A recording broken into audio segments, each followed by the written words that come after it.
So I may have told you this before, I love random facts and I love investing in tools that help me support my real estate business.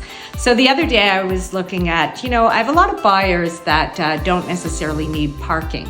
And so I thought, that's a great opportunity for these buyers because there are certain parts of Toronto where, unfortunately there isn't a lot of parking. So I thought, well, that's a good opportunity for these buyers to start looking in these specific areas.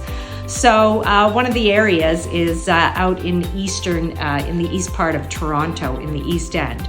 So a lot of those homes, you'll find that they don't have parking. And actually, what I did is I pulled some stats for this year. So since January, the number of freehold properties that were sold without parking has been 97.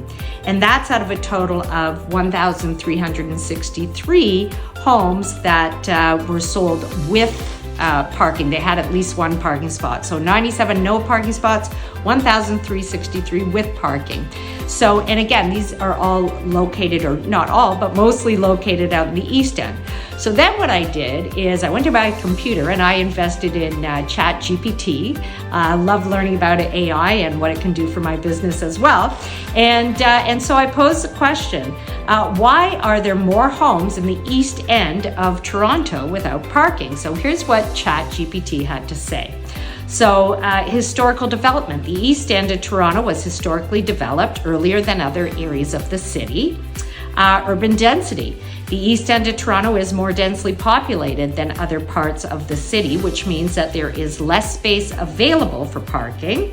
Transit availability. The East End of Toronto is well serviced by public transit.